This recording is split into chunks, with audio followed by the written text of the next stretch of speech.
yang sama dapatkan di Jepang sama praktekkan di Indonesia satu titik, pulang lagi satu titik. Kalau bertitik-titik, berjuta-juta titik di Indonesia sangat mungkin 20-50 tahun ke depan akan merata seperti Jepang. Insya Allah. Amin.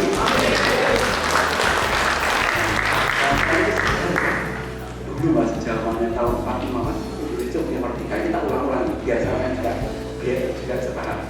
Dulu waktu tahun 45 Indonesia punya merdeka, nenek kakek-kakek kita lah untuk merdeka itu dengan apa? Dengan darah, dengan nyawa. Ikut tenanan bahasa orang apa sih loh? Tembak-tembak, dor.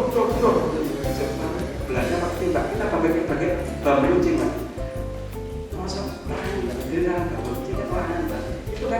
karena tekadnya pengen merdeka Mas. Wes pokoknya itu merdeka atau mati. Makanya merdeka Indonesia tenang, itu beneran. Kalau sampai juga sekarang harus menjadi pahlawan saja. Gak perlu tembak-tembakan Mas, gak perlu gelutan di Indonesia itu ditangkap sama. Cukup menjadi pengusaha Mas. Kuatkan ekonomi Indonesia Mas. Kita bakal merdeka Mas. Merdeka secara demokrasi dan merdeka secara ekonomi. Merdeka!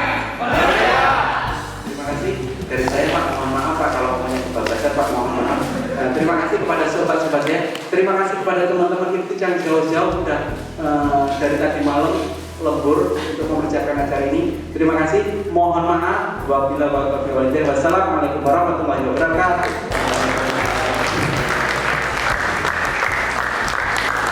Baik, kami ucapkan terima kasih kepada pembina KMS Bapak Mahmudi Fukumoto yang telah memberikan pencerahan pada kita semua bagaimana kita ingin menjadi wirausaha itu tidak ada kata menyerah dan pasti bisa tentunya. Baik, untuk acara selanjutnya yaitu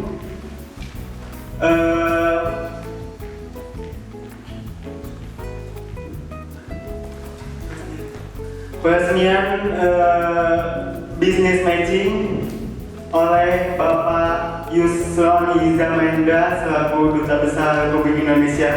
Pada beliau waktu dan tempat kami persilakan. Kami mohon Bapak.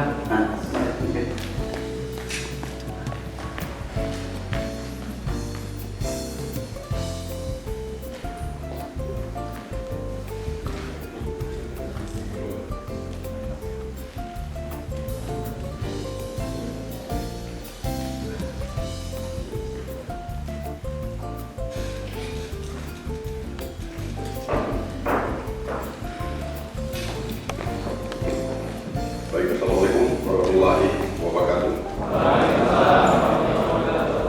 Alhamdulillah pada siang hari ini kita dapat bertemu di tempat ini dalam keadaan sehat walafiat. Saya selaku pribadi, selaku Duta Besar dan wakil masyarakat dan bangsa Indonesia, wakil masyarakat Indonesia untuk tentu mengucapkan selamat atas terselenggaranya seminar wirausaha pada pagi hari ini. Saya juga tentu mengucapkan terima kasih walaupun juga sebagai pihak penyelenggara tentu juga ingin saya mengucapkan terima kasih kepada BI, KNS, kemudian FT, IPTIJ, BNI dan juga ada sponsor lainnya atas kerjasama yang kita lakukan sehingga pada hari ini kita dapat berkumpul di tempat ini. Saya juga tentu mengucapkan selamat kepada saudara-saudara TNI yang ada di Jepang ini. Masih muda mulia semua. Jadi saya ingin mengulang-ulang kembali kata-kata ini. Menurut kabar ini berbahasa orang dari Timur Tengah sana. Orang Arab mengatakan pemuda hari ini adalah gelombang masa depan. Jadi saudara-saudara adalah orang-orang yang berusia muda yang diharapkan ke depan akan menjadi gelombang, akan menjadi sebuah kekuatan yang akan sanggup mengangkat kita kepada satu keadaan yang lebih bahagia, yang lebih jaya dan seterusnya. Kalau kami, termasuk juga yang sedang motor-motor kami ini sudah setengah bayar. Saya sebentar lagi tahun depan sudah 57 usia.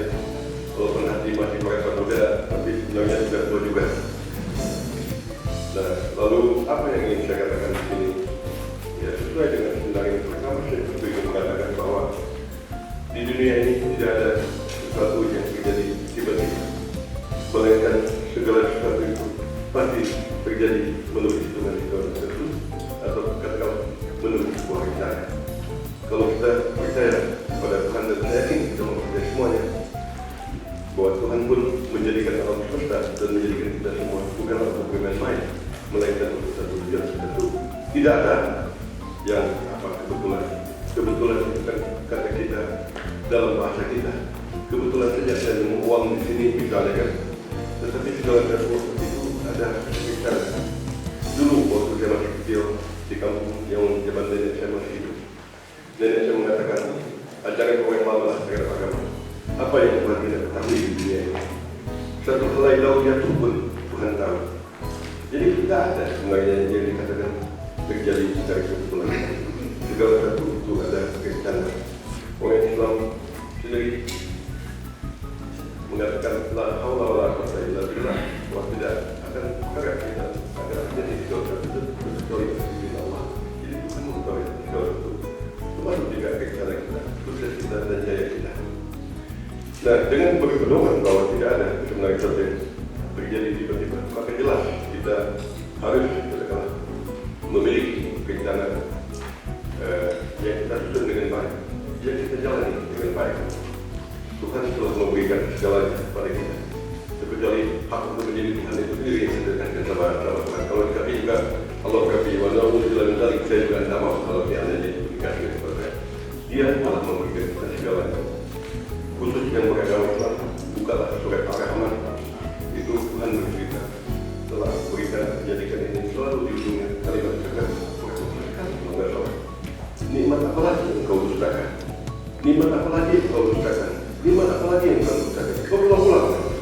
Jadi jelas bahwa janganlah kita kafir dengan nikmat. Kubur itu orang kubur nikmat. Mereka kita bersyukur dengan nikmat. Sebenarnya yang seperti kita nikmat. Caranya bagaimana? Ya caranya bersyukur itu ya dalam hal kata-kata untuk mencari kehidupan yang lebih baik sudah dikasih Allah, dikasih tangan, dikasih kaki. Ya usaha itu menurut saya cara kita bersyukur. Jangan kita sia-siakan. Dan kalau sia-siakan, ya itu kita kafir sudah kita akan nikmat yang telah diberikan. Dikasih dalam keadaan sempurna, tapi kerjanya tidur itu tidak kan. Nah, jadi bahkan saya menampilkan ini. Mungkin orang yang tahu, orang yang bersoleh, berjasa, saya pikir menurut saya itu juga salah satu yang cara untuk bersyukur kepada Tuhan. Sudah dikasih wajah yang minimal tidak jelek lah. Dibiarkan di dalam juga tidak. Kubur itu kata nikmat itu. Ayolah bagi kita memaknai itu semacam itu. Nah, tadi dikatakan kawan-kawan, saya tanya juga dengan Pak Agus, berapa jumlah tenaga training yang ada di perusahaan ini? Kurang lebih antara 15 sampai 16 ribu orang. Jadi kalau itu memang dapat bergerak seperti ini, yang sama, jelaslah bahwa ini akan merupakan gelombang cepat tadi terkadang. Walaupun tidak luar biasa, setidaknya akan memberikan makna bagi bangsa kita. Dan dengan bekerja di sini, rata-rata satu orang setelah 3 tahun, barangkali ada tabungan sekitar 300 juta.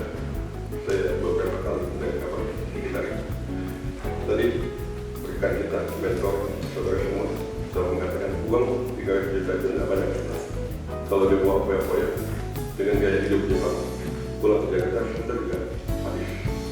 Uang itu banyak seperti apa namanya, seperti alkohol, seperti apa namanya, kita mudah uang. Jadi tiba-tiba kita bukan hanya sudahlah kalau lapor perut, tapi kita sering juga lapor makan. Sebenarnya itu nggak perlu, tapi matanya jelalatan maksudnya itu mau beli nggak habis dong kita. Jadi bukan istilahnya hanya lapor perut, tapi lapor makan. Yang begitu tentu kita harus jaga, tapi bukan berarti juga kita harus beli. Bagaimanapun juga rezeki yang diberikan kita harus juga kita nikmati. Nah, invest terus sampai mati nggak pernah menikmati hasilnya ya juga salah. Tetapi katakanlah tidak diinvest langsung dinikmati ya habis.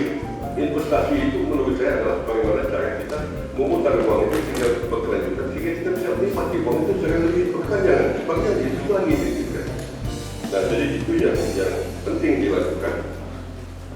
Jadi ini kan semua ini sudah berapa tahun di tadi siapa mas makanya tadi ikut nama Jepangnya Kusumoto.